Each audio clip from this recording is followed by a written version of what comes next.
looks like we've got most people that we're going to have today, so we might get started. Today's Earth Systems and Climate Change Science webinar is being presented by Dr. Michael Grose from the CSIRO, and the topic is on the when, how and why of producing climate projections in Australia. So Michael is a research scientist at the CSIRO's Climate Science Centre, and his research focuses on the science of climate change processes, understanding climate change that we've seen to date, and how we can produce future climate projections that are useful for a range of stakeholders in Australia. Michael is the leader of the Earth Systems and Climate Change Hub project on regional climate projection science, information and services. So I'll hand over to Michael now to start the webinar. Thanks, Michael. Thanks very much, Sonia. So I was just, when we were testing and setting this up, I'm getting a horrible echo through my headphones. So I'm actually going to take my headphones off and just talk through the microphone. So it might look a bit strange, so sorry about that. So yeah, I'm going to be talking to you today about producing climate change projections in Australia. And to do that, I'll start with just a few principles and how we frame climate projections compared to forecasts, etc. Then I'm going to give you a brief and hopefully interesting and incomplete history of global situation and climate change projections. Then looking at what's happened in Australia over the history since the late 80s. And then have a detailed look about, well, what are they for? So what are our markers of success when we produce them, and what would be a successful set of projections compared to not less successful. Then have a little quick look at the environment where projections get produced and how it all operates, and then talk about new developments and where to next for this kind of field. So as we all know, prediction is difficult. And you don't have to look very hard to find some good quotes about people who were very wrong about their predictions. So this is Donald Rumsfeld in 2003. It's unknowable how long the Iraq War will last. Could be 6 days, 6 weeks. I doubt it'll be 6 months. And that was in 2003. And you can see how that prediction turned out was perhaps skill was a bit lacking. And if you thought it was unknowable, I don't know why he put the upper limit on 6 months. So how can we examine future climate and its effects, considering that we're looking at timeframes beyond where we then usually evaluate those projections against?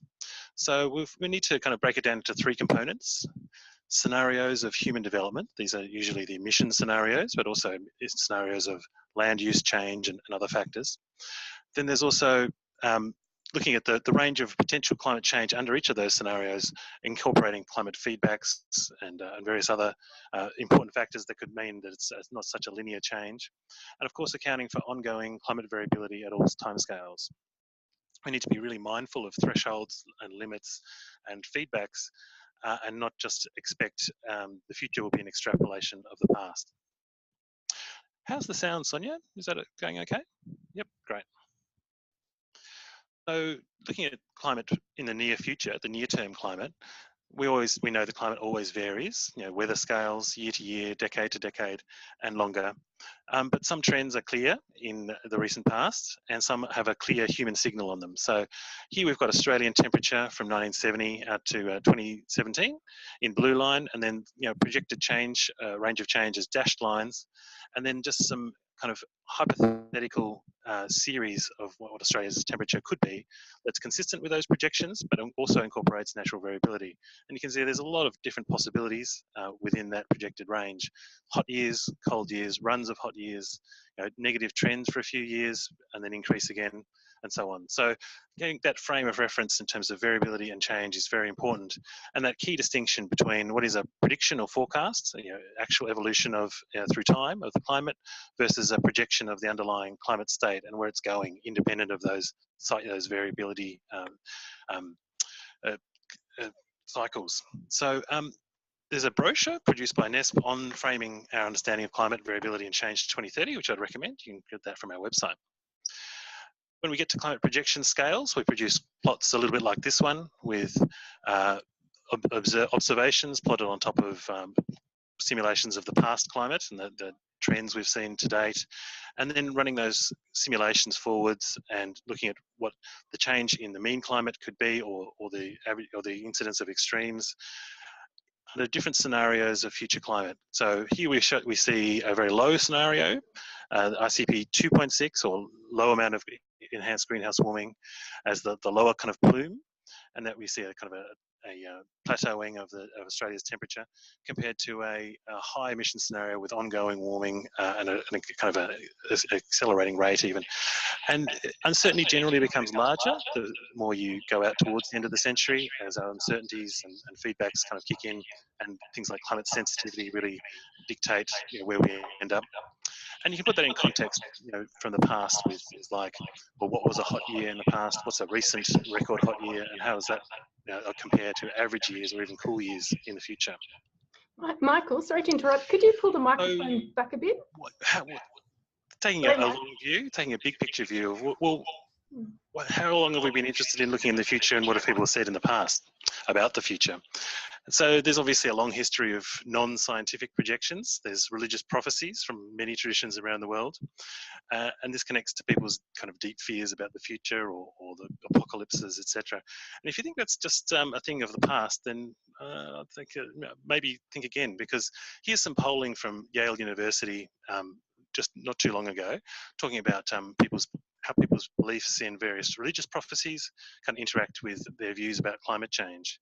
And 15% of poll respondents said that, well, God controls the climate, therefore there can't be human-caused climate change. That would be arrogant of us to think that we could. 14% said, well, global warming is actually a sign of the end times coming. 11% said end times are coming, so you don't need to worry about climate change because we'll all be gone to the other realm. And 9% said, well, the end times will come, not only will come, but it'll come in their lifetime. So this is very much still a kind of an ideology or a kind of a mind frame that still is around.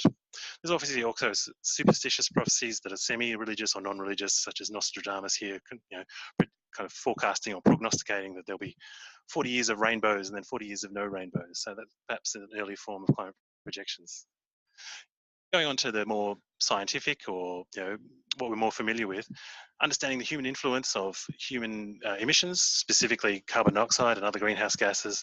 We've known about the effect of these gases since the 1860s and how they operate. And then as early as 1896, and this really well-known paper from Svante Arrhenius here on the influence of carbonic acid in the air upon the temperature of the ground, he made a kind of an early version of climate projection. It was kind of an estimate of climate sensitivity, but also a basic form of projection where he said, if you double the amount of CO2 in the air, the land will be about 5.2 degrees warmer. We know that's a little bit high now. We think that the likely range is somewhere between 1.5 and 4 degrees. But that's kind of a form of climate projection where you look into the future and say, well, if we did this, this would be the result. And so that's something we could kind of look ahead to and plan for.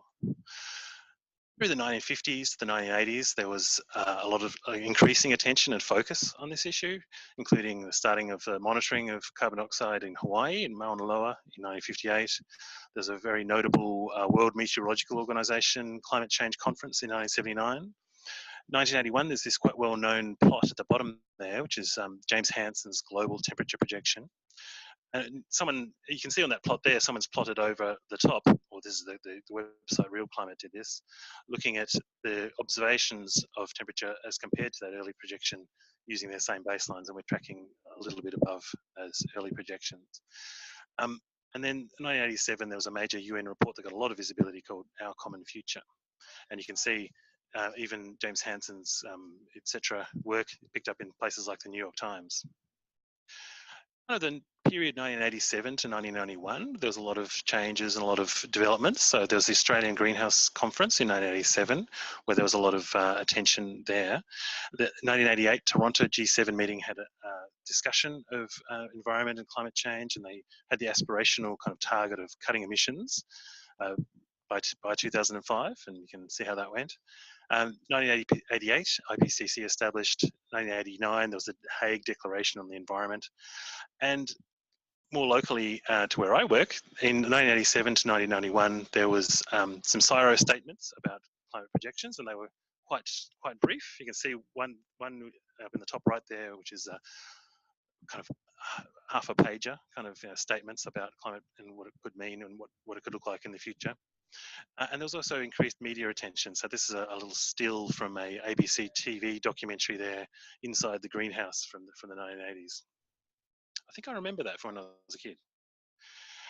So here's a timeline going from 1987 through to today with the IPCC assessments, first, second, third, and then AR4, AR5, and then upcoming AR6 along the top. And below are some of the Australian national level statements or assessments or releases of climate projections in green, and they became quite tied to the IPCC cycles. And then there's orange ones, which are the various state and regional focused projects there for various states, including Southeast Australia, Western Australia, Tasmania, New South Wales, Queensland, Victoria. And I've put at the end there, arrow going into the future with some question marks. That kind of pattern could continue, or it could be different. So looking back at the 92, 96 and 2001 releases, over that time we saw increasing sophistication and detail kind of emerging, and there was the radical move to colour printing in 2001, which was a big addition. There was more regionalisation from, rather than just talking about Australia as a whole, to sub-regions of Australia and looking at even states and so on. Recently, myself and Penny Wetton and James Risby had a look at those 92 projections, and also looked at the IPCC First Assessment Report projections of temperature, to see how they're kind of tracking against observations we've had in the meantime. The little animation at the bottom shows the projection that Penny and others put out about Southern Australian temperature, and the red line that appears is our observations and the trend line through that we've had since then. And you can see that one is pretty spot on. The observations are tracking right in the middle of the range. The one for the Northern Australia is a bit of a different story. We're currently tracking at the lower end of projected change, near a zero trend since 1990. And that's because there's been an increase in cloud and rainfall over northwest Australia, leading to kind of what some people have termed a warming hole, which has kind of offset the surrounding warming, leading to negligible trend. But we point out that you expect those kind of variability, those kind of timescales to kind of come into play. So who knows, by 2030 we may be still tracking reasonably in the middle of the range, or maybe somewhere else in the range there. Looking at the trends between 1992 and 2015, which was the latest national release, we saw that the purpose expanded from just more raising awareness and giving general information to people using it more directly using it into impact assessments and for adaptation decisions, and also using it to motivate emissions mitigation policy and so on. They always contained two major components, which is kind of a scientific assessment and description of issues and likely changes, and then the emergence of data sets that people can then pick up and then use into further applied analyses and models. This is kind of documented in a paper by Penny and Kevin Hennessy and myself back in 2016, kind of documenting some of these changes over time, including the trends we saw between 92 and 2015 was a move towards a wider scope, more content, more detail, more regionalisation, more variables covered, etc. But all of them face certain perennial issues. So how we quantify, manage and communicate ranges of change and uncertainty in different dimensions, and how to do that was always a challenge. And there's certain tensions, such as what spatial resolution information communicated at, because the more realistic and the more fine scale the spatial resolution of information, the more kind of relevant and salient it appears to people. But there's kind of questions about, well, what scale is meaningful in terms of detecting and kind of communicating a climate change signal. Of course, more partners, so CSIRO and Bureau teamed up for the 2007 and 2015 releases, but there was also more and more partners through other avenues as well, and delivering to various different people. So that's kind of a brief history of what's happened. So now just kind of having a kind of a deeper think about, well, what are they for? And so what therefore, how can they be successful? So an important and ongoing important use is just to raise issues, raise awareness, stimulate people's thinking, stimulate interest, and perhaps even inspire people to take action. So this isn't so much a technical exercise as kind of an awareness raising exercise. So a couple of just examples, hypothetical ones are a set of resources to take to a company board to get them up to speed on the issues and the risks they face, or producing locally relevant information for community groups to start conversations with their constituents and stakeholders. Another important use is to assess what the impact of climate change is on a various sector or area or anything of interest.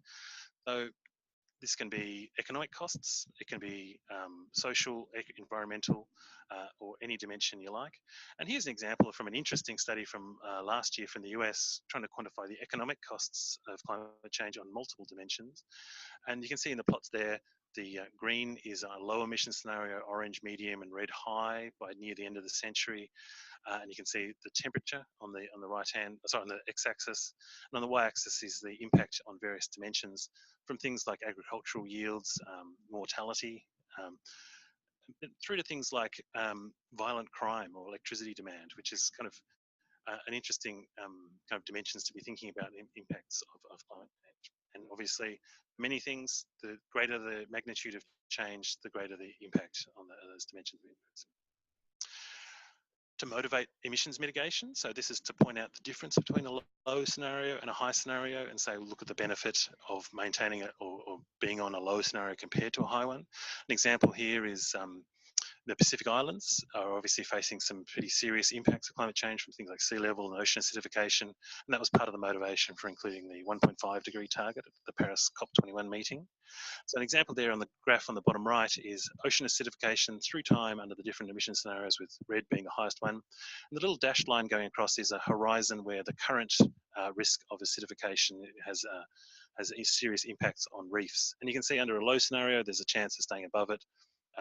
The higher scenarios, you just kind of sail right through it. So if the current horizon stays the same, then that's bad news for the reef under the high scenarios. Perhaps not so bad under the low scenarios. So that's a good motivation for them to take to negotiations and say, this is a reason to mitigate emissions.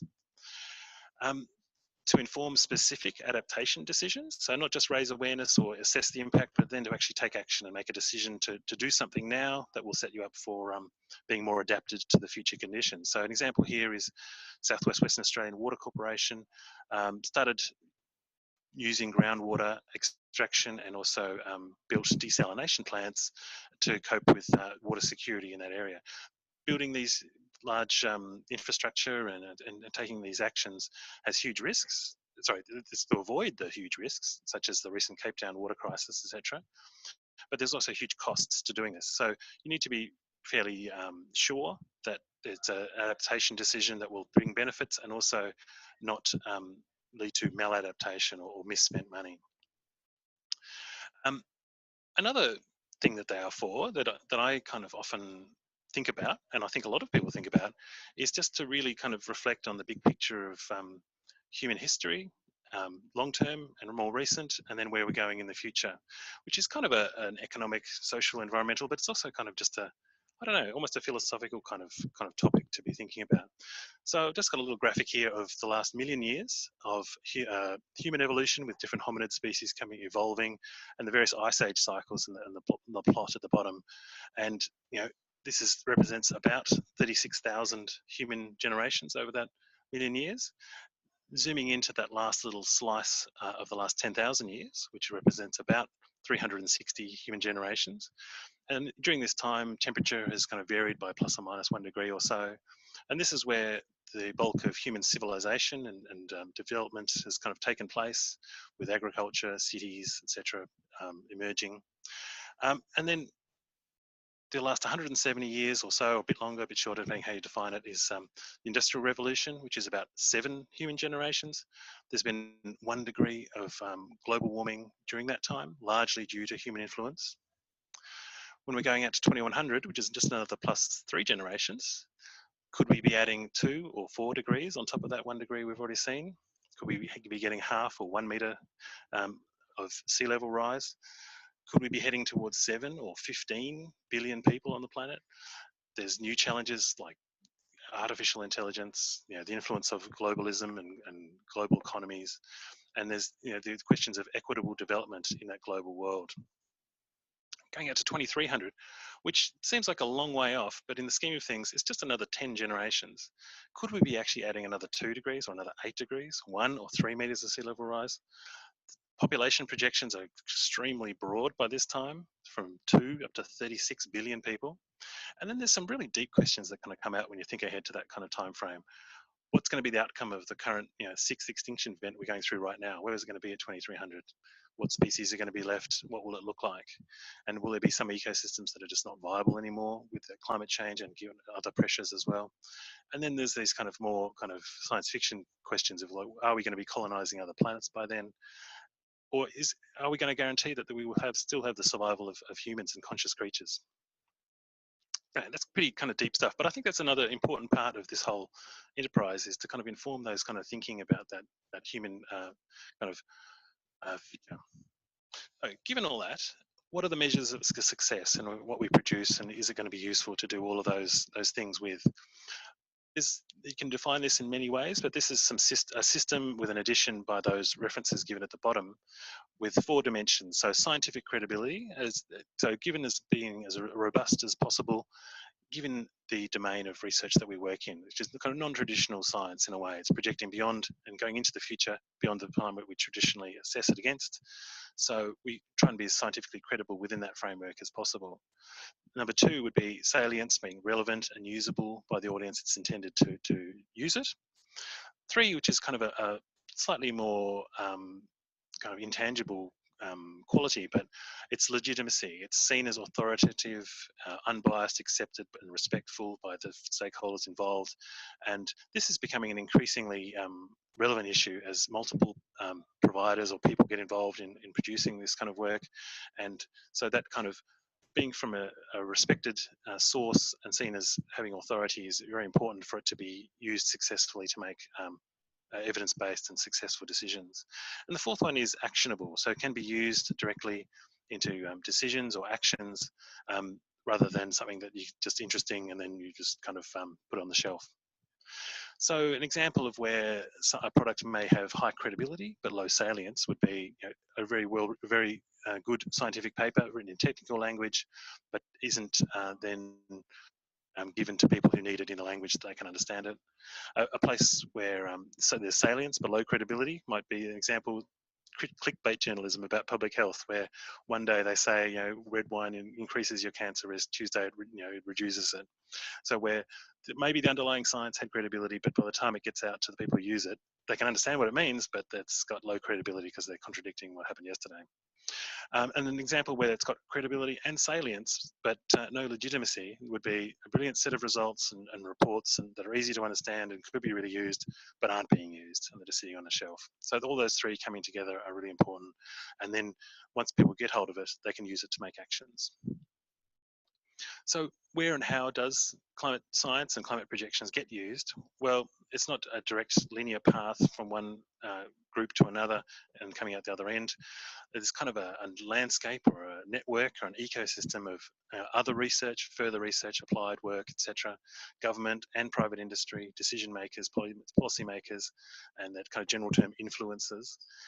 And then there's also the kind of public opinion communities, media, etc., which are kind of starts to sway public opinion and public action and support for various initiatives.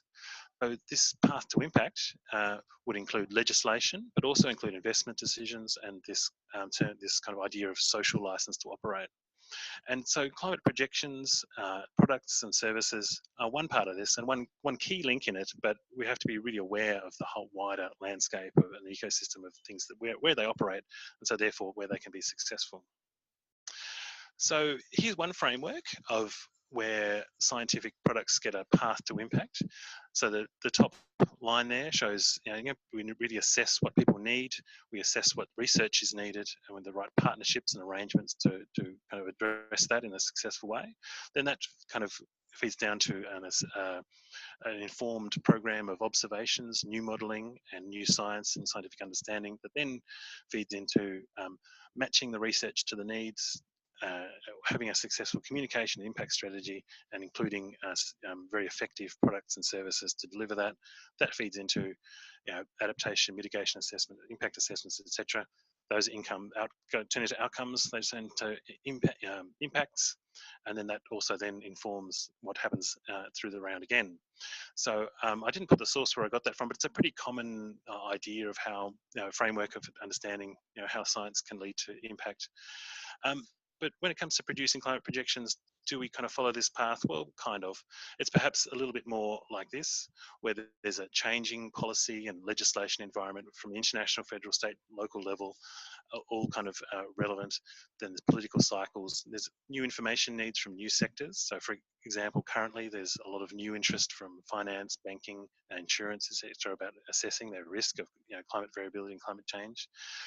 Government needs as well, and their funding sources, what's available. That's just a practical aspect of how these things happen. And then on the left there, I've put international development. So a new IPCC assessment, a new Green Climate Fund, these things happen. And there's also new sources of climate modelling, other types of data inputs, such as a new set of global climate models, the CSIRO, etc. And that raises the inevitable question, what does this mean for Australia? I mean, we've got these global assessments, but I want more detail about what it means for Australia. And then, of course, bottom right, someone's got to put in a good sales pitch to get the money, and then you get to produce new products and services and deliver them to the people who want it. So late last year, in November, we held a workshop under the NESP Assessment Climate Change Hub project. We brought in a group of people from universities, the Centre of Excellence of Climate Change Science, the Bureau of Meteorology, CSIRO, and also a lot of people from government and international to hold a technical workshop about producing new climate projections in Australia. And of course, this will have to be kind of paired with user workshops about needs and changing assessments, etc. We had sessions on what we've done in the past and we do in the present, including new and emerging uses and users, etc. New studies into detection, attribution, and understanding of extremes. We had this perspective from international guests and people who've commissioned climate change projections projects. We've looked at the different information sources we can draw from and had several discussion panels and idea pitching sessions. So here's some pictures of the commissioners we brought in from federal and state government levels. And they identified many issues, but they included things like being very conscious of the science policy interface that we're dealing with here, and coordination at and between different levels of government is essential to avoid miscommunications or messages going on. And key requirements that they have for them, what they use it for, include salience to various user groups, including state government, but others, a clear link to policy, and they're very interested, of course, in the near-term time frame, because there's so many more decisions that are relevant and at that time frame, rather than the amount of strategic decisions you can make out to 2100. And of course, demonstrate the relevance is important to kind of buy in. Guests from the UK Met Office, who's working on the UK CP18 project, which is going to be start to be released in November this year. That was 5. And we also had Sam, Dean and Olaf from NIWA talking about their experience. And I won't try and summarise everything they said, other than to say there's a lot we can learn from international experience and a lot of collaboration that's possible, and that communication is ongoing. So some of the key themes coming out of the workshop were, we really need coordination of effort from between different agencies in terms of logistics, production of proposals, the giving of advice to make sure that 3 people aren't going to the same people saying the same thing in different ways, and also in terms of delivery. So leveraging effort rather than doubling up or reinventing the wheel. And focus on risk and its management. That framework is very useful for a lot of people, rather than talking in terms of uncertainty, framing it in the way that people can then make decisions with, and risk management decisions. A strong need for continuity with the past. So what have previous projections said, and what do these new ones say? What's new and what's not new? What's the context? Tailoring of information and data to key sectors. So different people need very different things. So for example, banking and finance need to assess financial risk and the possible impact of combined extreme events, for example, whereas other sectors would be more interested in certain variables or changes to averages. More framing of the projected climate change within what we experience in terms of climate variability, and also what we've experienced due to human influence so far using the detection and attribution science is key to make it more relevant to to what's already happened and what's happening now to give that context about the projected change. Also, quantification and accounting for the model bias and deficiencies is kind of one of those perennial issues, but needs to be done better and better.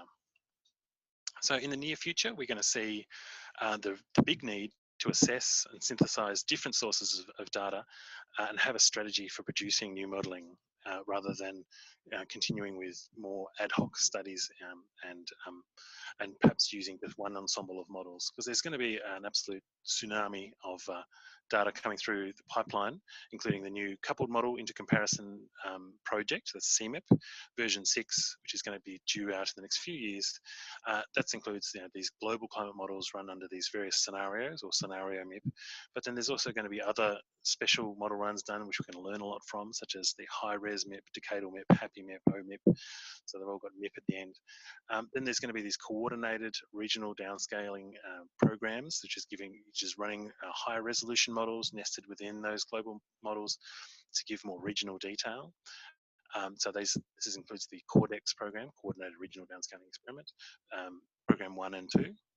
Then there's also other types of model experiments, such as perturbed physics ensembles and the Weather at Home program, etc., that we can gain insights from, and how to assess those and synthesize and combine them. Also, GCMs are not independent. Ensemble generation methods is becoming an increasingly important topic. That means using a bunch of models to come up with a kind of a set of results that accounts for that group of models and their pros and cons and their independence from each other.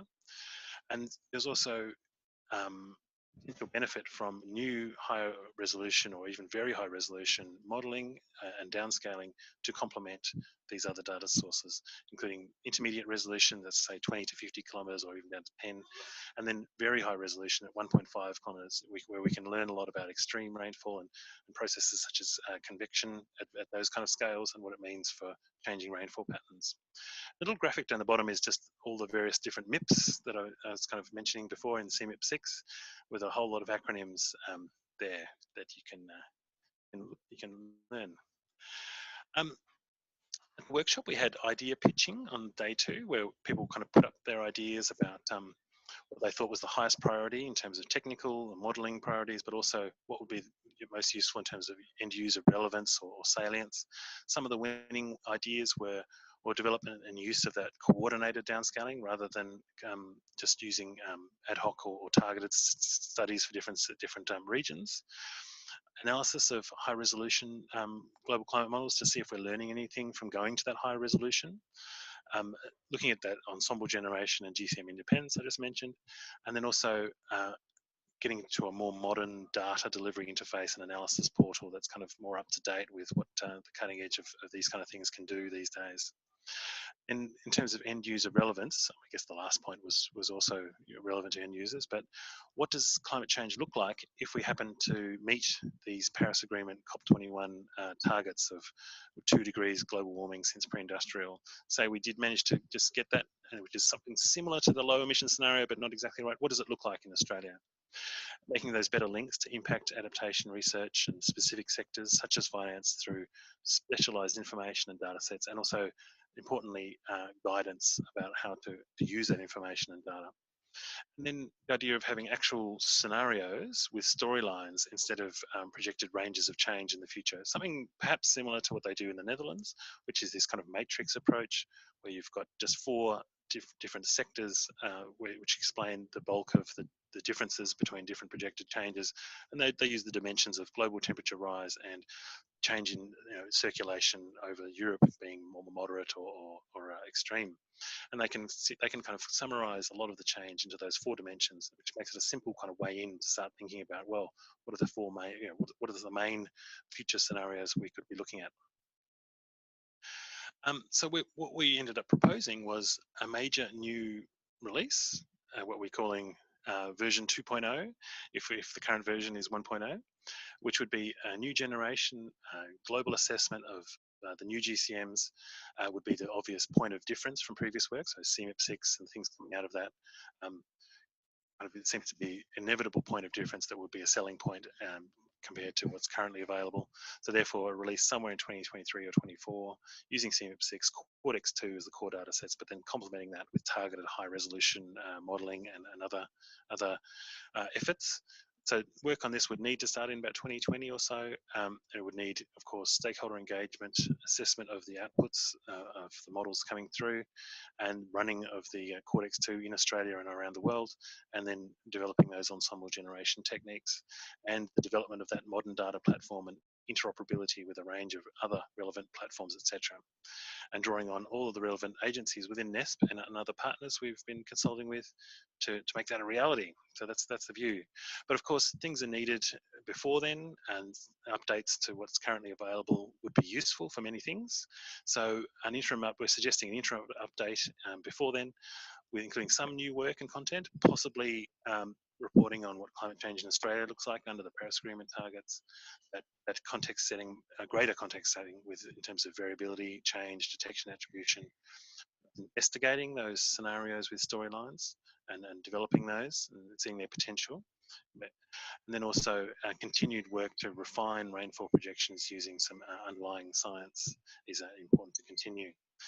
Some enhancements to the service, guidance, training, etc. So support for existing work and guidance and protocols for new users, and then building towards that version 2 release by assessing new models as they come through, building that interoperability with other data sources and other platforms.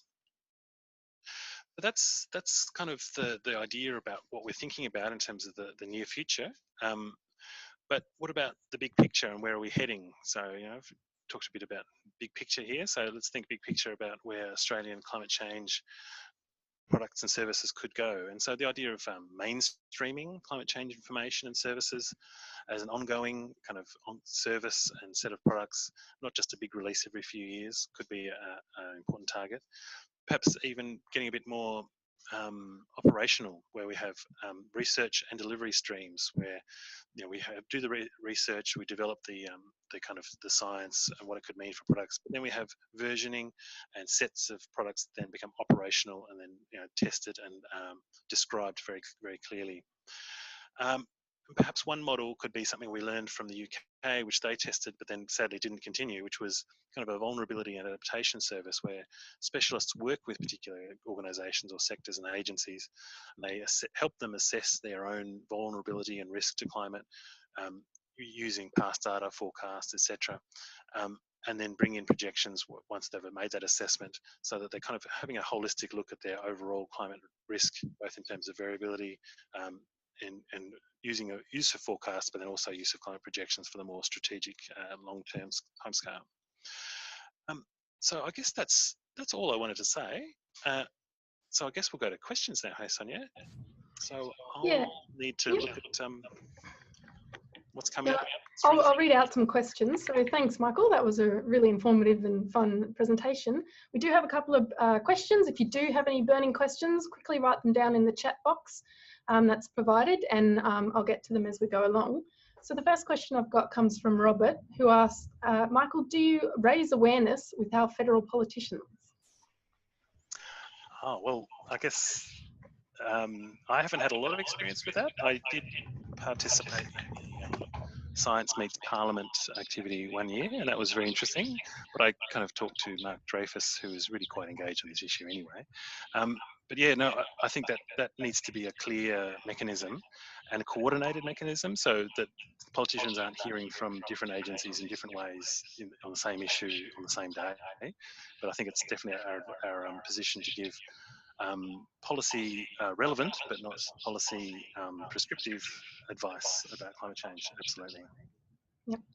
Okay, and second question comes from Graham, who asks, are there or where are the useful sites or reports to compare climate change projections against recent observations? For example, maximum temperature projections versus observations for Victoria post-1990. Yeah, that's a good question. I think there hasn't been enough of that, because we do have projections back to 1981 globally and from Australia from 1990. So we did our little study that I kind of pointed to here. But yeah, I really think that we need to do more of it. So I can get in touch with Graham directly and send him our study and what I know about. But I think there's more room to do that, because I mean, in some ways, the projections are looking pretty good, even really quite early ones. So it's kind of evidence that there are kind of value to them, and that's kind of evidence that there's ongoing value. And then there's also really important information about how to kind of frame and what to expect from them. So for example, climate change in terms of rainfall is a very complicated, and especially regional rainfall. And so what can you expect in terms of emergence of climate change signals over those timeframes, and what is going to be swamped by variability and so on. But yeah, no, it should be more of it. So. Okay, and the next question comes from Cindy, who asks, between more updated climate projections in line with the AR5 climate modelling and more granular projections relying on AR4 projections and scenarios, which is most appropriate to use, the latest science or geographical relevance? Sorry, I just take my headphones off and on because I get my echo in my head, and it's very irritating.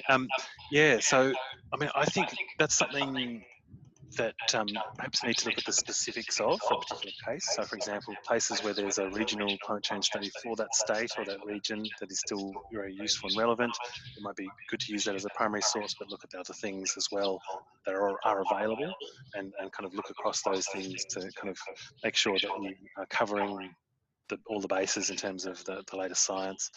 I mean, in terms of also what you need in terms of regionalisation, and it's not the case that you need incredibly high resolution data from very high resolution models in all cases to make decisions at a regional scale, because we don't expect there to be regional climate change at a very small scale, and you can produce relevant data sets and information relevant to you through using other methods. And I think it's also incumbent on people who produce climate projections to be more conscious of this idea of context with what's been produced before, and what's new and what's new about it, and also that kind of more formal versioning about, so people can understand what they used and what it was when it was current, and what's changed since, if anything. So yeah, if that answers. Okay. Yep. So the next one comes from Richard, who asks, is there an awareness in the Hub of the major advances and methods for bridging research, policy and practice for the conscious design of boundary work, including objects, actors, relationships, networks and organisations? For example, CSIRO publishing report entitled Enhancing Science Impact 2017.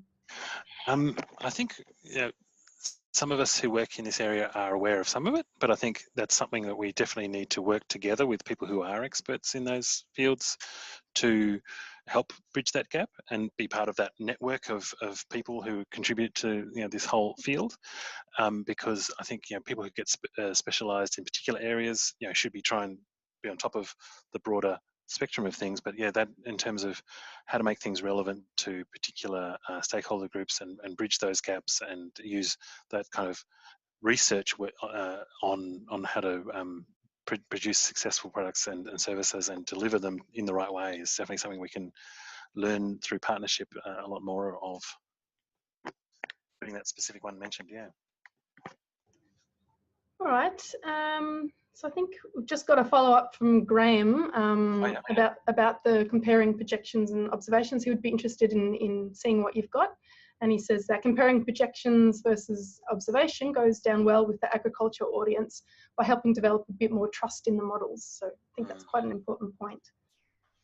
Yeah, and I think it's really important to point out at what scales they are comparable. So, you might have heard not too long ago, there was a lot of talk about the so-called slowdown in global warming, but it was entirely expected through, just swings of variability, and people had a lot of confusion about that topic for a while, and whether it was significant or whether it was not, and so on. But at the timescales that we evaluate, really, climate change trends, there wasn't really much of a discussion. So I think you can avoid a lot of confusion and kind of disagreement as well if we do a good job of comparing what's been done before and now. Yeah. Okay, well we've gotten through all the questions. If you've got any last minute questions, please quickly type them down. While I'm waiting to see if that happens, I'll just do a bit of a plug for the next Earth Systems and Climate Change Science webinar, which is coming up next month. And that will be on water futures under climate change, science applications and opportunities. And will be presented by CSIRO Dr. Francis Chu. So we'll keep you informed of when that's coming up. Otherwise, I think there's no other questions coming through. So Michael, you must have answered everyone's questions. so we might just sign off, I think. So thanks a lot for joining us, and we hope to see you again at the next science webinar. And if you have any questions or anything, please feel free to get in touch with the Hub. And up on the screen now, there's a way to connect with the Hub and also our website. So we'll be in touch about the next webinar, but thanks for attending. Thank you. Thanks everyone, and thanks for persisting with my sound problems. Yes, thanks. I hope you enjoyed it.